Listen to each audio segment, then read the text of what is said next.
বিশ্ব সংবাদে আপনাকে স্বাগত। শুরুতেই জানাবো হাতে পাওয়া সর্বশেষ আন্তর্জাতিক সংবাদের শিরোনাম, পরে বিস্তারিত। জানিয়ে দেব এই মুহূর্তে হাতে পাওয়া সর্বশেষ গুরুত্বপূর্ণ আন্তর্জাতিক সংবাদ। ইরান ইসরায়েল ফিলিস্তিনি ত্রিমুখী যুদ্ধ চলছে। শুরুতেই থাকছে ওয়ারেন্ট জারি হলে নেতানিয়াহুকে গ্রেপ্তার করতে বাধ্য নরওয়ে। যুদ্ধাপরাধ এবং মানবতা বিরোধী অপরাধের দায়ে আন্তর্জাতিক অপরাধ আদালতের সম্ভাব্য গ্রেপ্তারি পরোয়ানার মুখে রয়েছেন ইসরায়েলের প্রধানমন্ত্রী বেঞ্জামিন নেতানিয়াহু। ইতিমধ্যেই আইসিসিতে তার বিরুদ্ধে ওয়ারেন্ট জারির আবেদন করা হয়েছে। এবারে জানাবো সিরিয়ায় আইএসের হামলায় ৩ সেনা নিহত। সিরিয়ায় জঙ্গি গোষ্ঠী ইসলামিক স্টেটের হামলায় ৩ সেনা নিহত হয়েছেন।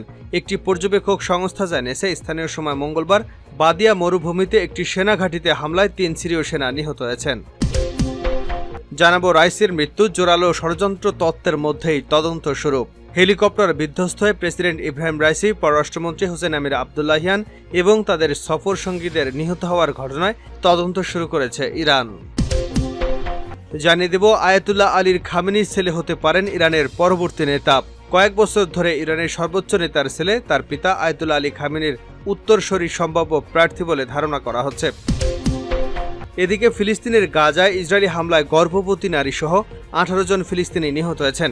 এদের মধ্যে নুসিরাত শরণার্থী শিবিরে ইসরায়েলি হামলায় নিহত হয়েছেন কমপক্ষে 10 জন। এবং সর্বশেষ জানাবো ইব্রাহিম রাইসির মৃত্যুতে ইরান কি ঝুঁকিতে পড়ল? প্রেসিডেন্ট ইব্রাহিম রাইসি নিহত হওয়ায় দেশটির অভ্যন্তরে যেমন রাজনৈতিক পালাবদল আসছে, তেমনি আকস্মিক এ ঘটনায় সৃষ্টি হয়েছে অস্থিতিশীলতার ঝুঁকি। প্রতিবেশী দেশগুলোতে সংঘাত, তাদের উপর চাপ আরও বাড়বে। সম্প্রতি ইসরায়েলের সঙ্গে উত্তেজনার পটভূমিতে প্রশ্ন উঠেছে, ঠান্ডা মাথা রাজনৈতিক ইব্রাহিম রাইসের মৃত্যু ইরানকে কি দেশের ভেতর এবং বাইরে ঝুঁকিতে ফেলবে? এতক্ষণ শিরোনাম শুনছিলেন, এবার বিস্তারিত। প্রিয় দর্শক, আপনি যদি এই চ্যানেলে নতুন হয়ে থাকেন, ভিডিওটি দেখতে দেখতে চ্যানেলটি সাবস্ক্রাইব করে আমাদের সঙ্গেই থাকুন। আর এই ভিডিও সম্পর্কে আপনি আপনার মূল্যবান মতামতটি কমেন্ট বক্সে জানিয়ে দিন। আর হ্যাঁ প্রিয় দর্শক, জানিয়ে দিন ভিডিওটি কোথা থেকে দেখছেন। ওয়ারেন্ট জারি হলে নেতানিয়াহুকে গ্রেপ্তারে বাধ্য নরওয়ে।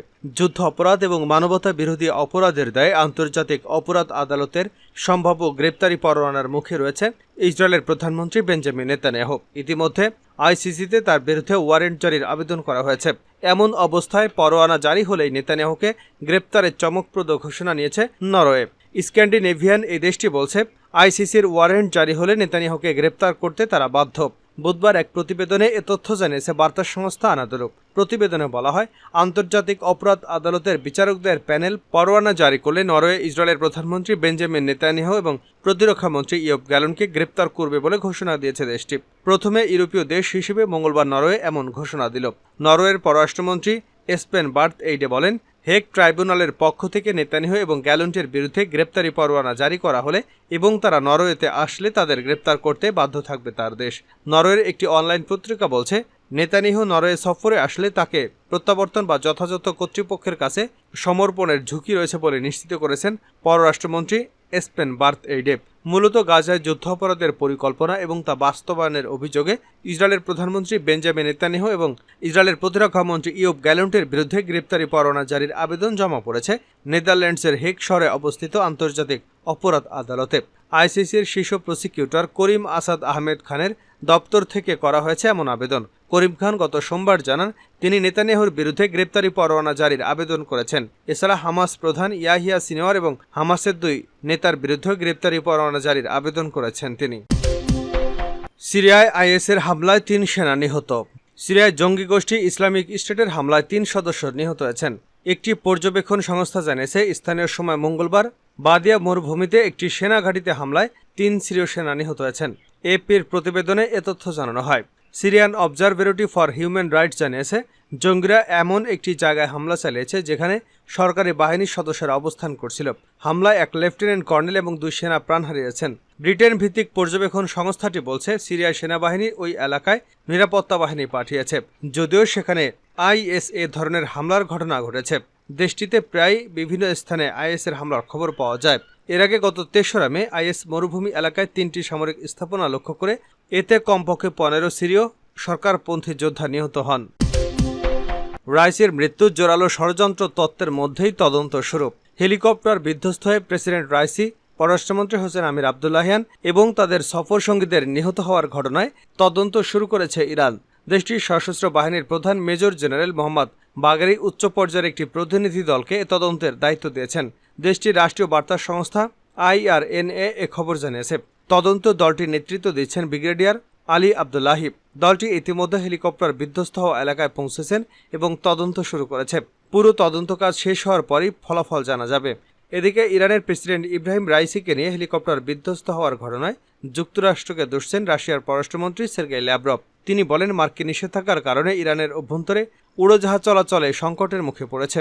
বর্তমানে এক বাণিজ্য সম্মেলনে যোগ দিতে ল্যাভরভ কাজাখস্তানে আছেন, সেখানেই তিনি এসব কথা বলেন। এই দুর্ঘটনার পেছনের কারণ হিসেবে ল্যাভরভ বলেন, মার্কিন নিষেধাজ্ঞার আওতায় তাদের তৈরি উড়োজাহাজের যন্ত্রাংশ ইরানের সরবরাহের উপর নিষেধাজ্ঞা দেওয়া হয়। এর মধ্য দিয়ে তারা মানুষের জীবন ঝুঁকির মধ্যে ফেলেছেন। ল্যাভরভ আরও বলেন, যুক্তরাষ্ট্র প্রবাসী এটি স্বীকার করে, কিন্তু সত্যটা হলো বিভিন্ন দেশের উপর যুক্তরাষ্ট্র নিষেধাজ্ঞা দিয়ে রেখেছে। এর ফলে তারা উড়োজাহাজ সহ যুক্তরাষ্ট্রের তৈরি বিভিন্ন যন্ত্র মেরামত এবং খুচরা যন্ত্রাংশ পায় না। ইরানের বিভিন্ন গণমাধ্যমের তথ্য অনুযায়ী রাইসি যে হেলিকপ্টারটিতে ছিলেন সেটি যুক্তরাষ্ট্রের তৈরি বেল 212 মডেলের। কেন এটি দুর্ঘটনা ঘটল তা তদন্ত করে দেখা হচ্ছে।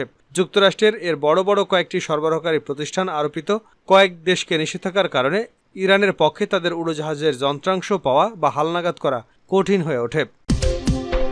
রাইসির মৃত্যুর পর উত্তরাধিকার নিয়ে জল্পনা। আয়াতুল্লাহ খামেনির ছেলে হতে পারেন ইরানের পরবর্তী নেতা। কয়েক বছর ধরে ইরানের সর্বোচ্চ নেতার ছেলে তার পিতা আয়াতুল্লাহ আলী খামেনির উত্তরসূরি সম্ভাব্য প্রার্থী বলে ধারণা করা হচ্ছে।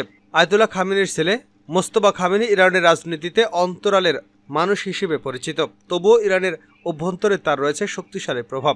পর্দার পেছনে থেকে দীর্ঘদিন দেশের নীতি নির্ধারণীতে ভূমিকা রেখেছেন মোস্তফা খামেনি। তবে শীর্ষ নেতা আয়াতুল্লাহ আলী খামেনির উত্তরসূরি কে হবেন সেখানে বারবার এসেছে আরও একটি নাম। সে নামটি হলো ইরানের সদ্য প্রয়াত president Ibrahim Raisi. President Ibrahim রাইসির মৃত্যুর সঙ্গে সঙ্গে মোস্তফা খামেনি ইরানের পরবর্তী নেতা হতে যাচ্ছেন, সেই জল্পনা আরও চাউর হয়েছে।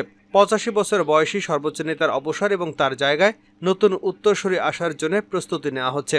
বিশ্লেষকরা মনে করছেন, রবিবার হেলিকপ্টার দুর্ঘটনায় প্রেসিডেন্ট রাইসির মৃত্যু শুধু নতুন প্রেসিডেন্ট নির্বাচনের সূচনা করবে না, এটি আয়াতুল্লাহ খামেনির স্থলাভিষিক্ত নির্বাচনের গতিশীলতাকেও পরিবর্তন করবে।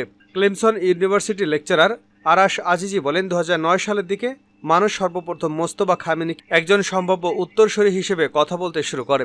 তখন আমি এটিকে একটি সস্তা গুজব বলে মনে করেছিলাম, কিন্তু এখন আর তেমনটা নয়। এটা এখন খুব স্পষ্ট, মোস্তফা খামেনি একজন অসাধারণ ব্যক্তিত্ব। তিনি অসাধারণ কারণ তিনি জনসাধারণের চোখে প্রায় সম্পূর্ণরূপে অদৃশ্য ছিলেন।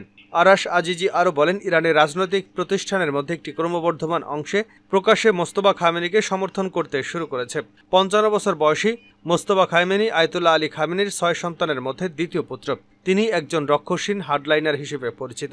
মোস্তফা খামেনি 1979 সালে প্রতিষ্ঠিত ইসলামী প্রজাতন্ত্রকরণিক এবং রাজনৈতিক অভিজাতদের মধ্যে বেড়ে ওঠেন এবং পরবর্তীতে শক্তিশালী বিপ্লবী গার্ডের মধ্যে সম্পর্ক গড়ে তোলেন। এখন তিনি তার বাবার অধিদপ্তর পরিচালনায় গুরুত্বপূর্ণ ভূমিকা পালন করছেন বলে মনে করা হয়। তবে ইরানের অনেক বিশ্লেষক মনে করেন, আয়াতুল্লাহ খামেনি নিজের ছেলেকে উত্তরসূরি করবেন না। 1979 সালের বিপ্লবের মধ্য দিয়ে শাহ মোহাম্মদ রেজা পাহলভিকে ক্ষমতাচ্যুত করার পর থেকে মূলত ধর্মীয় নেতাদের একটি ছোট দল যারা ইরান পরিচালনা করে।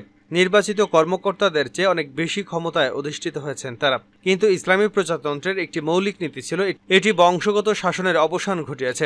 আয়াতুল্লাহ খামেনি নিজের ছেলেকে উত্তরসূরি করলে তাতে মনে হতে পারে ইরানের সর্বোচ্চ নেতা নির্বাচনে গণতন্ত্র বজায় নেই এবং এখানে বংশানুক্রমিক ব্যবস্থা চালু হয়েছে। একজন ইরান বিশ্লেষক এবং আমাজের সম্পাদক মোহাম্মদ আলী শাবানি বলেন, সর্বোচ্চ নেতা যদি বংশানুক্রমিক ব্যবস্থায় পরিণত হয় এর অর্থ কি? অর্থ হলো সিস্টেমটি মারা গেছে। তিনি মনে করেন মানুষের কাছে এমন ধারণা তৈরি হোক, আয়াতুল্লাহ খামেনি হয়তো তা চাইবেন না।